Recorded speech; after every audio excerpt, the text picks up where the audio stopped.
Okay, this is Chapter 5 of the Political Ideologies class, Socialism through Karl Marx. I want to break this chapter down into two parts. Let's talk about what the definition of socialism is. Socialism is the idea that social problems result from unequal distribution of resources, which could be cured by the transference of ownership of the means of production and exchange and distribution to public control. More likely than not, that would be some form of government control. Socialism began in part as a critique of liberalism.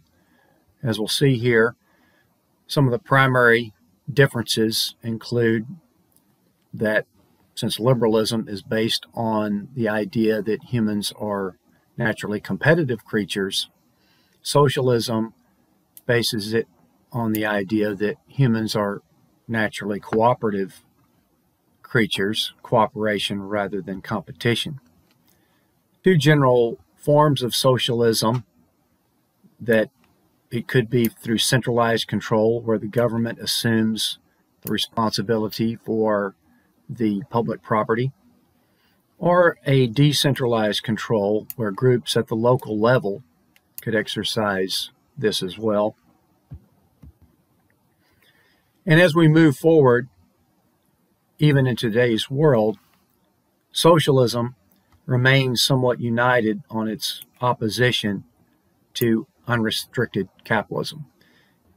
By the time we get to the end of part one today, we'll get into Karl Marx's primary ideas on socialism as to how it became a prominent philosophy afterward. Looking at socialism's view of human nature and freedom, as I mentioned, humans not naturally selfish and competitive. It's just that social circumstances make us this way. We are, you could say, socialized into this type of behavior. Certainly arguable that we've already touched on that already, which is one of the reasons why, as we'll see later on, why capitalism has succeeded on average more than socialism has.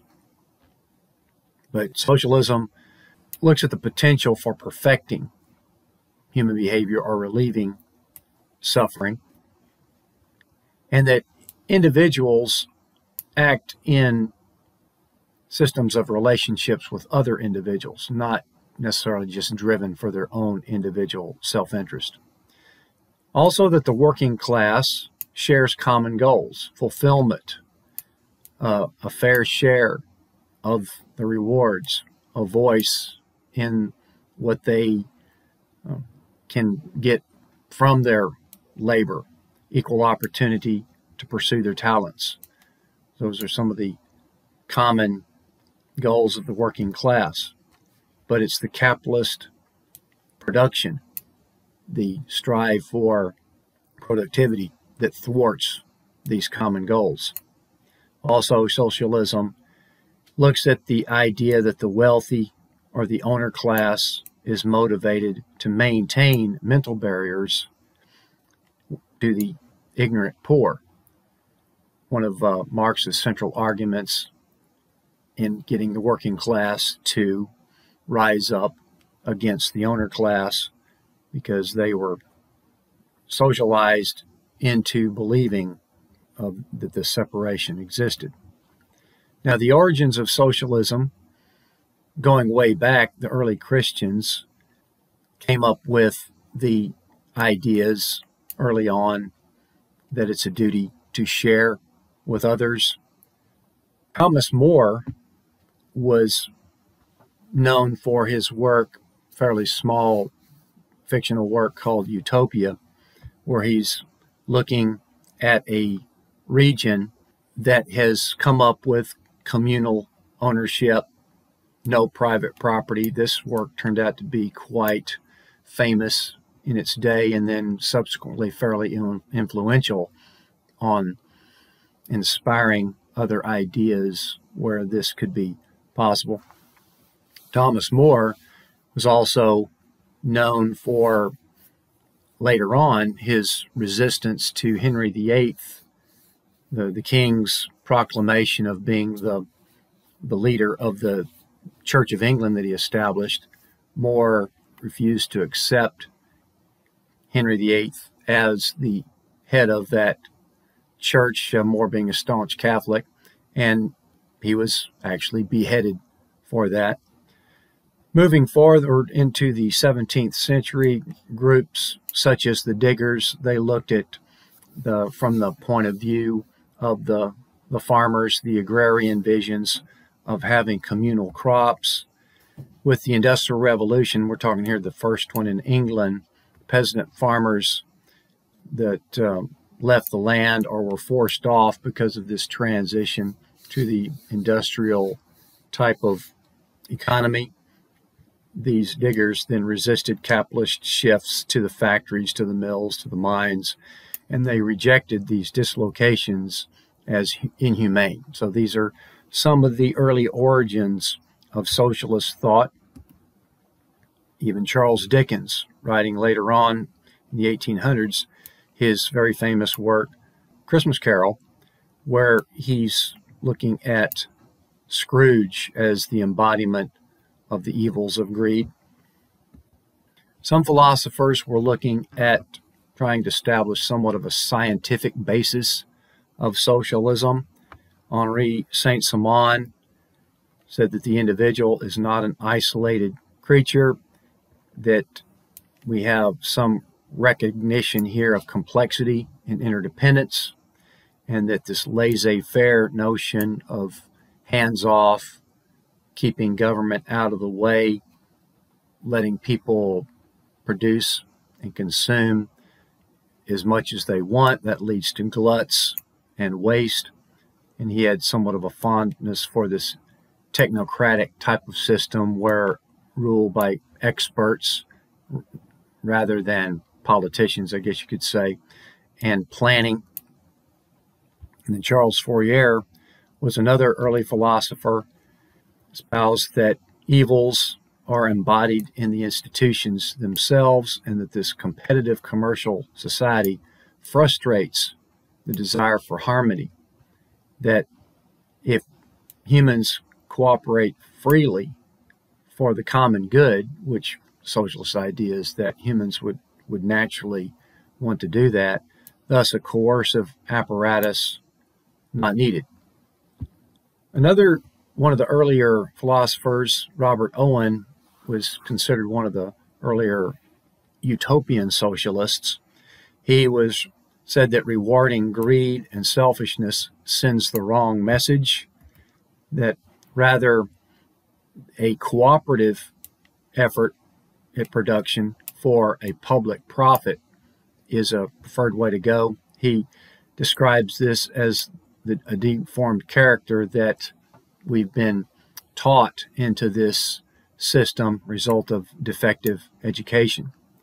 Robert Owen had some successes in Scotland with some factory models that had a socialist type of scheme to it. Then he came to America and had ideas of establishing a community in America, New Harmony, as a model of a socialist system.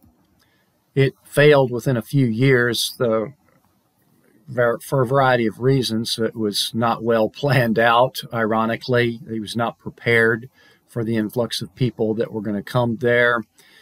He was not there much of the time, so he just kind of felt like that once he got it started, it would just naturally flourish. No, it didn't. There was some fraud occurring, and then, of course, when you just plop something down in the middle of an area that's used to capitalist type habits, it's hard to break those habits just with some new ideas.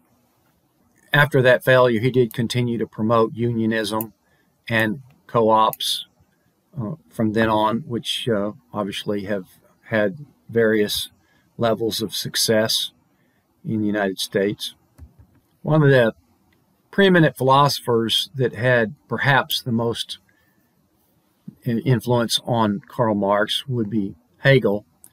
He was looking at human history as to how it moves in a particular direction according to pattern. This is what he would call the evolution of the mind or evolution of spirit, and that the capacity for freedom is the most important potential among humans. And this capacity for freedom, this improvement, occurs through a clash of opposing ideas or ideals. He called this the dialectic, which is simply a logical argument talking about, contrast of ideas. One of his examples was the master-slave dialectic, and that both master and the slave see themselves through each other's eyes. One can't exist without the other, so to speak. They have been assigned to these roles in life, and because of this social construct, the master is no more free than the slave, particularly from a moral perspective. They cannot be masters without the slaves, and recognizing this unstable relationship is what frees us from these particular roles that we've been kind of programmed to obey. So Karl Marx, coming up in the mid-1800s, he was a philosopher originally, but very politically active, and that led him to journalism so that he could kind of get his ideas out. He met Friedrich Engels fairly early on. Engels and him shared these types of ideas. Engels is credited more with the writing and the prose, where Marx perhaps credited more with the ideas and the substance themselves, even though, as we'll see in the next lecture, that Engels did go on with some ideas of his own. Marx appreciated that the political matters took importance over the economic matters. That still pretty much holds up today. Karl Marx was a very astute critic of capitalism, and those critiques are still very valid and very important even to this day, despite the fact that some of the systems that were inspired by socialism did not turn out very well. We'll get into those. Marx was critical of state favoritism of the property owners over the poor, so that was kind of a source of concern for him, that of the influence of the owners and the powerlessness of the poor. So he originally had liberalist type ideas, but then progressed to radical, in that the system was already too rotten to be reformed from within. He was actually censored by Germany and then lived his life in exile because his ideas were radical enough to where he was banished. Marx's theory of history, that humans are engaged in the history of class struggles, so he's kind of taking it from Hegel and taking it to the next level here. He revises this struggle to a materialist struggle rather than Hegel's idealist type struggle. So he emphasizes the material forces of production. That includes the raw materials, the machinery, the factories, the freight cars. How do these work? How do these interact? And how important are these to his ideas of reform? And also looking at the social relations of production, in that there's lots of formations, lots of interactions and relations between workers, inventors, builders, operators, repairers, bankers, brokers, investors. So he's looking at this social network rather than an individual self-interest, profit-driven system. He's looking at it more of a network of social relations of production. Two major terms that Marx talks about, and that's one is the bourgeoisie. These are the capitalists, the dominant minority population, and the proletariat, the working class, or the wage laborers, and these are the subservient majority of the population. So the ruling class is driven to control the beliefs and the ideas of the working class in order to stay in control, to justify and legitimize the division of labor and these wealth disparities. To keep that status quo, the ruling class has to somewhat educate or program or socialize the working class into staying the working class, thus portray this dominance, this class system as normal, even necessary for the system to function, that the owners have their role, the workers have their role. So people would generally internalize this idea of serving the interests of the capitalist class. This is what you are born into. This is what you are socialized to accept. And religion also being a part of that, in that the religion dulls the mind to their poor conditions. This is what Marx had talked about as the opiate of the masses, that religion was preoccupied with the afterlife, whereas he felt if they would focus their attention on the here and now, they would improve their conditions, as well as perhaps improve their situation for future generations as well. He feels like the society, therefore, has been taught that human nature is self-interested and competitive. Now, here's where we can certainly have arguments over that, in that when you look at how successful the market systems have been that are basically driven by self-interest and competition, and one of the reasons why they have been comparatively successful is that they are flexible and adaptable to what humans want and need it to be.